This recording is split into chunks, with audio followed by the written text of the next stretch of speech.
You thought this fruit was healthy. It's actually destroying your hormones. And today, we are going to explore this hidden betrayal, not with panic or restriction, but with the gentle, profound wisdom of monks, to find out how this simple misunderstanding might be standing between you and the hormonal peace you deserve. Are you tired, truly, bone-deep tired, of doing everything right? You are so conscious of your health. You eat the salads. You meticulously swap out refined sugar for natural sugars. You choose the fruit. You blend the vibrant, colorful smoothies packed with bananas and mangoes and pineapples, believing with every sip that you are nourishing your body, that you are doing the right thing for your polycystic ovary syndrome. And yet, the exhaustion feels like a heavy blanket you can't throw off. The acne persists, painful and cystic, appearing on your chin and jawline, reminding you every time you look in the mirror that something is still wrong. The weight clings stubbornly, especially around your middle, a frustrating reminder of the hormonal imbalance that diet and exercise don't seem to touch. Your cycles remain a painful, unpredictable mystery, and perhaps the anxiety about fertility is a constant quiet hum beneath the surface of everything you do. You feel betrayed, don't you? Betrayed by your own body, which seems to be working against you, and betrayed by the very health advice you have tried so hard, so diligently, to follow. But I have good news for you, and I need you to take a deep breath and let this sink into your heart. You are not broken. Your body is not your enemy. The answer is not more restriction, not another punishing diet. The answer, the true, lasting solution, lies in a deeper understanding, a profound shift in perspective. It's a wisdom inspired by ancient Buddhist principles, which see the body not as a faulty machine to be fixed, but as a delicate, sacred ecosystem, a garden that needs to be understood and tended with compassion. In today's video, we are going to dive deep, far beneath the surface of a simple what-to-eat list. We are going to explore the surprising, hidden truth about fruit, inflammation, and polycystic ovary syndrome, all guided by the grounding, compassionate wisdom of the Buddha. We will reveal which specific fruits, so often praised as the pinnacle of healthy eating, might actually be creating silent, devastating chaos for your sensitive hormones. And more importantly, we will discover how to find true nourishment, a path to balance that feels like coming home. So I ask you to stick around, stay with me on this journey, because understanding this one core concept, this shift from Western labels to Eastern awareness, might just be the one key you've been missing. It might be the very thing that unlocks your body's own powerful, innate ability to heal itself. Before we begin this journey into understanding, I'd love to know where you are joining me from today. Where in the world are you? And what is the one feeling, the one word that you associate most with your polycystic ovary syndrome journey? Is it frustration? Is it loneliness? Is it confusion? Drop a comment below. This is a shared space, a safe space, and your voice is welcome here. And if you are new to this community, if this is the first time we are meeting, please don't forget to hit that subscribe button, and very importantly, turn on the notifications. The guidance we share here at Sacred Women's Health is different. We go deeper. You won't want to miss a single step on this path. First, let's talk about the nature of suffering, the trap of labels, and the illusion of healthy. We live in a world obsessed with labels. Good, bad, healthy, unhealthy, clean, dirty. We are trained from such a young age to see food, and even our own bodies, in these rigid, black and white categories. This is the root of so much of our suffering. Buddhist wisdom teaches us about dukkha, or suffering. The first noble truth is that suffering exists. And with polycystic ovary syndrome, this suffering is tangible. It is the acne, the hair loss, the infertility, the exhaustion. But the Buddhist teachings also point to the cause of suffering, tanha, or grasping and attachment. We are attached. We are deeply emotionally attached to the idea that a banana is healthy. We are attached to the belief that a big fruit smoothie is the ultimate act of self-care. We are attached to the desire to eat what everyone else eats, to be normal, to follow the advice in mainstream magazines. But what if this very attachment, this grasping onto a label that doesn't serve us, is the very thing keeping us stuck in the cycle of suffering? For so many of us with polycystic ovary syndrome, our bodies are uniquely, exquisitely sensitive. We experience a condition known as insulin resistance. This doesn't make you bad or broken. It just is. It's like having a very sensitive instrument. Insulin is the hormone key that is supposed to unlock our cells to let glucose or sugar in for energy. But with insulin resistance, our cells have changed the locks. They don't hear the gentle knock of insulin. So when we eat sugar, even natural sugar from a very ripe banana or a handful of dates, our body panics. It has to scream to be heard. It releases a flood, a tsunami of insulin, far more than a normal body would. This massive flood of insulin is the problem. This is the root. This insulin flood is a powerful signal. It travels to our ovaries and commands them to produce more androgens, those male hormones like testosterone. And it is this excess of androgens that drives the very symptoms that cause us the most pain: the cystic acne, the hirsutism, the hair loss, the anovulation. It's a vicious cycle, a wheel of suffering, the samsara of our own biology, and we keep spinning it, often with the very best of intentions, with our healthy smoothie in hand. This is not your fault. I need you to hear those words and let them land. This is not your fault. You were given a map that does not match the territory of your body. You have been navigating this incredibly complex internal landscape with the wrong instructions. Instructions written for a different territory altogether. You are not weak-willed. You are not lazy. You are not failing at health.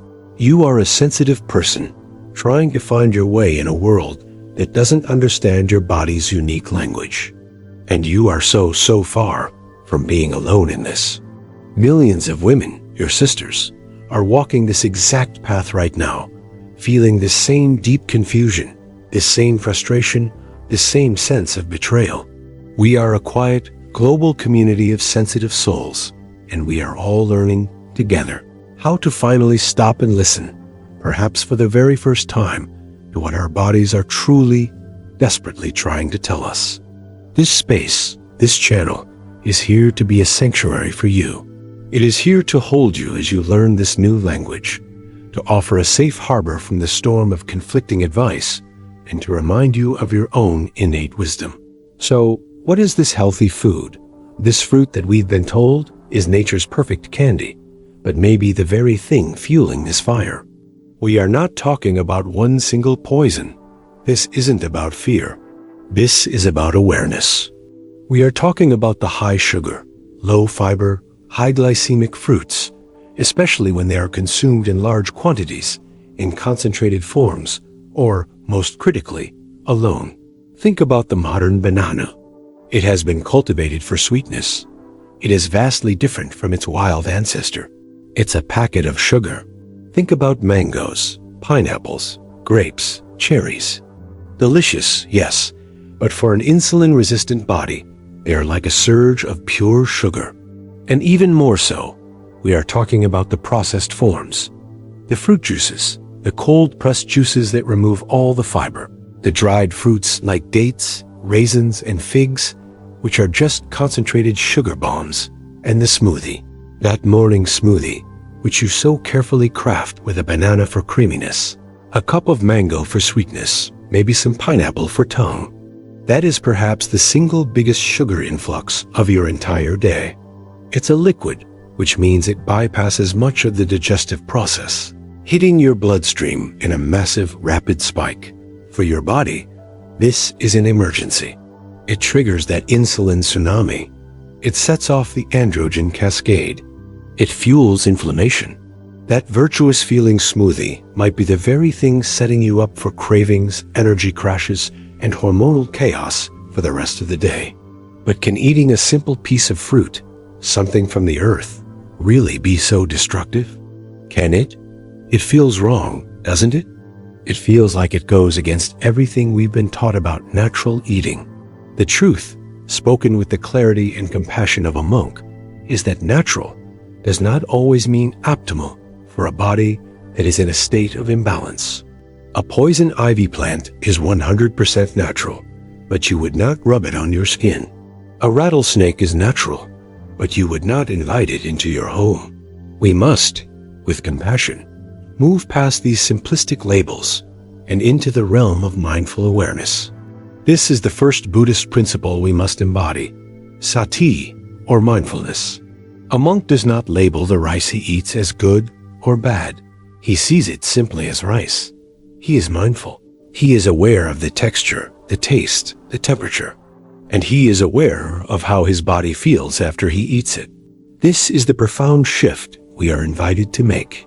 We are not banning bananas forever. That is just another form of rigid, fearful attachment. We are simply becoming aware. What is the practical application of this? It is the practice of observation without judgment. Try this. For just 2 weeks, simply observe. Remove these very high sugar fruits. Replace your banana mango smoothie with one built on a different foundation. See how you feel. Just notice. Do you have more energy in the morning? Is your skin a little clearer? Are your cravings a little quieter? Just observe. Then, if you choose to reintroduce it, do it with sati. Do it with mindfulness. Don't eat a banana on its own as a rushed snack. That's a sugar bomb. Instead, have a few slices of a less ripe, greener banana and eat it with a large spoonful of almond butter or a handful of walnuts. The fat, the fiber, and the protein are the antidote. They are the anchor. They slow down the sugar's release. They tell your body there is no emergency. Never eat these high sugar fruits alone. Never drink your fruit. And always, always listen to the wisdom of your own body's response. This is the first foundation. This is seeing through the illusion of the health label. But seeing the problem, seeing what creates the imbalance, is only the first step. The next step is about what we actively, mindfully, and compassionately invite into our bodies. And this is where the ancient wisdom truly begins to heal us. It is a food that monks in many traditions have revered for centuries, not just for its physical properties, but for its calming, balancing, and purifying nature. But before we move to that, before we talk about the solution, can I ask you something?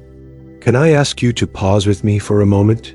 How many times have you sat in a doctor's office, clutching your hands, and tried to explain the fog in your brain, the exhaustion, the panic about your changing body, only to be met with a blank stare, or worse, a dismissive "just lose weight"? How many times have you looked in the mirror, at the acne on your chin, or the thinning hair on your head, and felt a wave of such profound self-hatred and despair that it took your breath away? How many times have you felt completely, utterly, devastatingly alone? How many times have you felt like your body is a foreign country, a battlefield, a stranger that you are trapped inside of? And you look around at your friends, your family, your colleagues, and they seem to move through the world with such ease. And it feels like no one could possibly understand the depth of the pain, the fear, and the frustration you live with every single day. They don't see the constant mental calculations. The "should I eat this?" The "why is this happening?" The silent grief, the fear for your future. I know that feeling. I know how heavy that cloak of loneliness can be. I know how it can feel like you are adrift on a vast, dark ocean with no land in sight, and you are so tired of paddling. I need you to know right here, in this moment, you are not alone. We are here, right now. In this shared digital space, we are here with you. We are paddling with you. If you have ever felt this way, if you feel this way right now, please, I invite you to leave a comment below just saying, "I understand this struggle." Write exactly that. I understand this struggle. This is not just for you. This is for all of us. Your message, your simple acknowledgement will be a lighthouse. It will be a flicker of light for another woman who is scrolling through these comments at 3 a.m., feeling lost, feeling broken, feeling alone. Your words will show her that she is not invisible.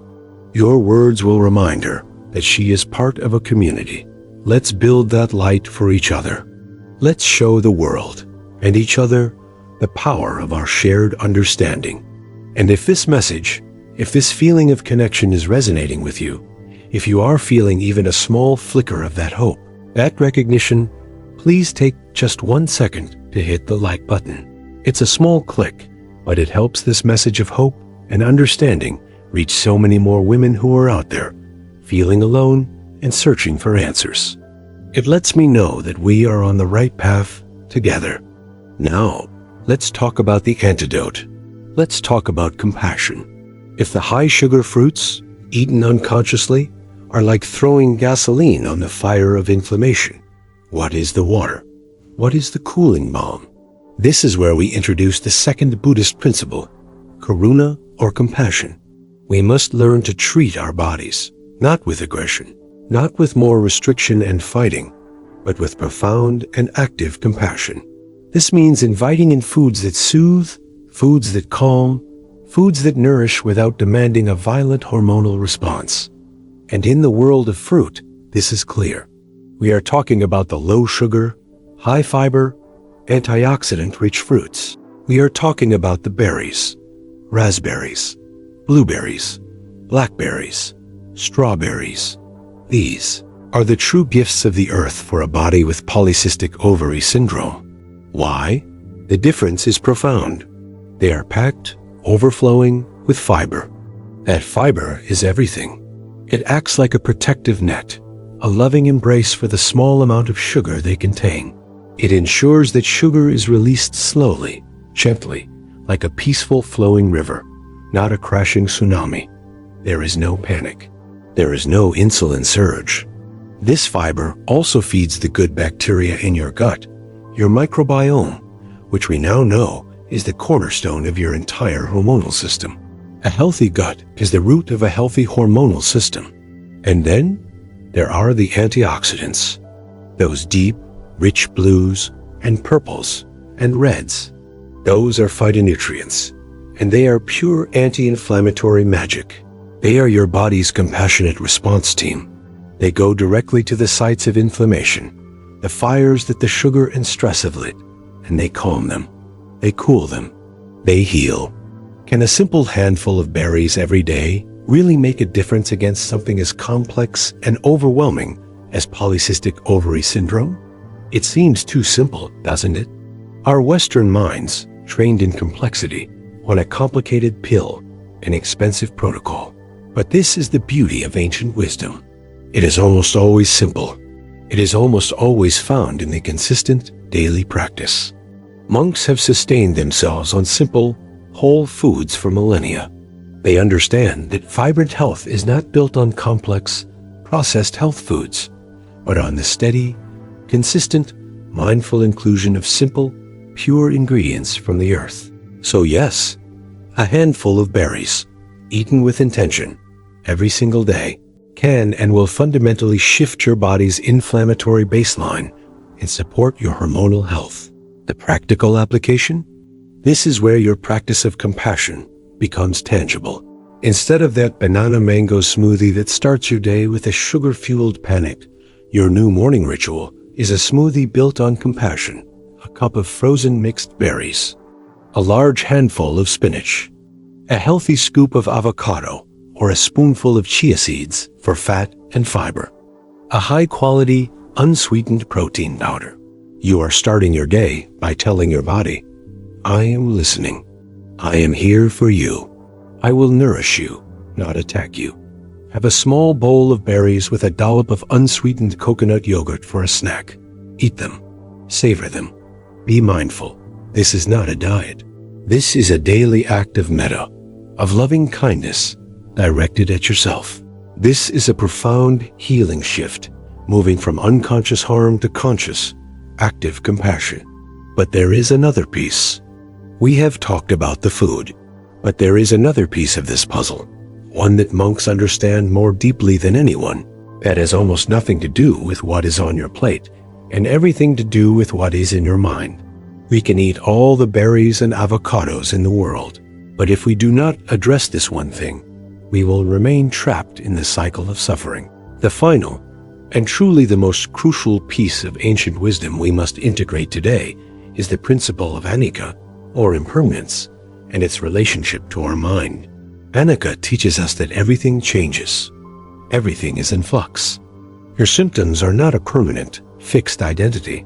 Your diagnosis is not a life sentence carved in stone. Everything is impermanent. And yet, what do? We attach. We grasp. We create suffering. Our stress about our symptoms, our anxiety about our fertility, our obsession and self-hatred when we look in the mirror, our fear about the future... This is what locks the suffering in place. This is what Buddhist teachers call the second arrow. The first arrow is the pain itself, the physical symptom of polycystic ovary syndrome. That is difficult enough.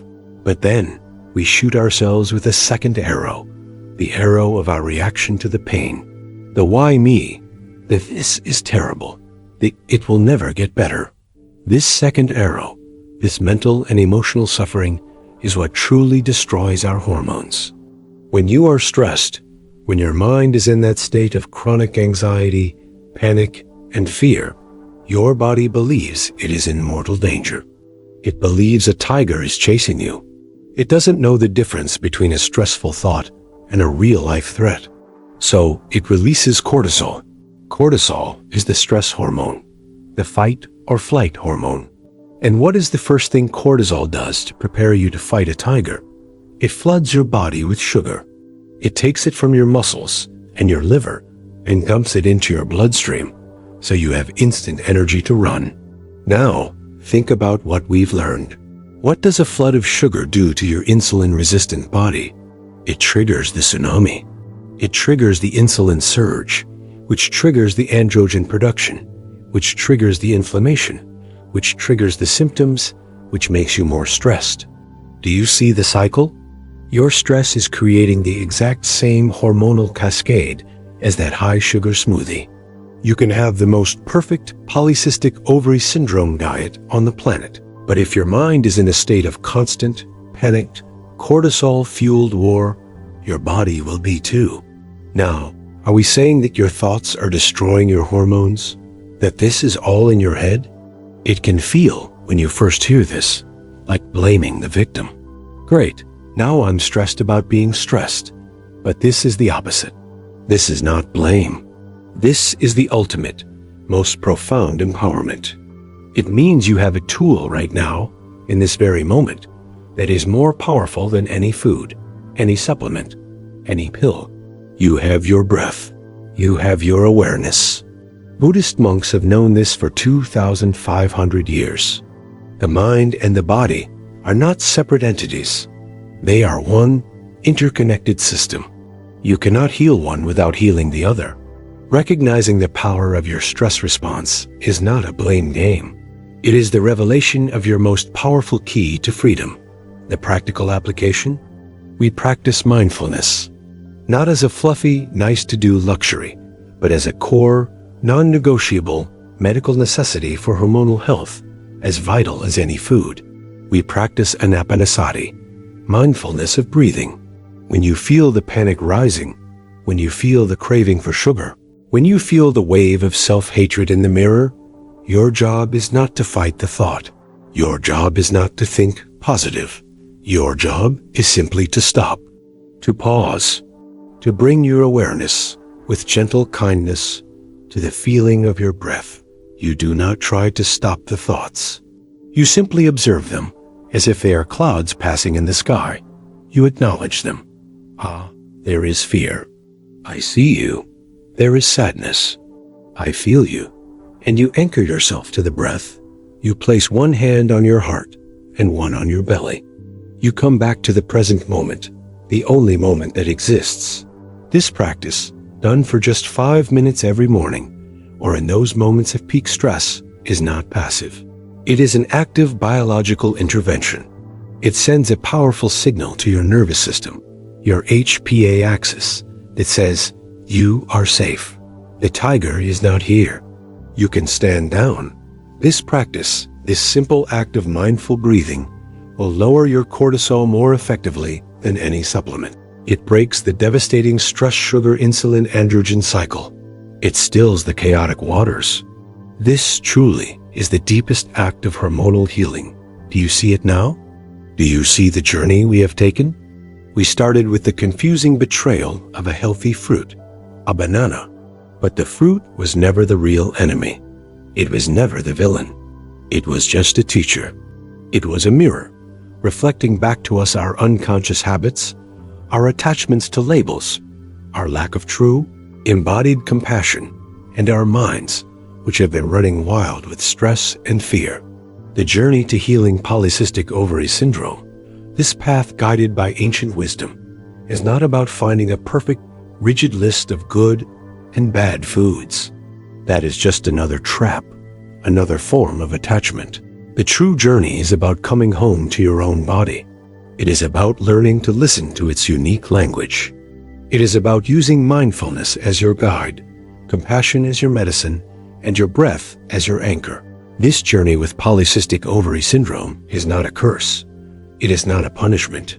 It is, perhaps, a very sacred, very difficult, and very profound invitation. It is an invitation to become a master of mindfulness. It is an invitation to learn to care for your body, your mind, and your spirit with a tenderness and wisdom that you might never have otherwise been called to discover. It is, in its own challenging way, a path to awakening. If you made it this far, if you stayed with me through this entire journey, it means you are searching for something deeper than a quick fix. It means you are not just looking for a diet, you are looking for answers. You are searching for relief, for understanding, and for genuine, sustainable hope. This channel, Sacred Women's Health, was created for exactly that reason.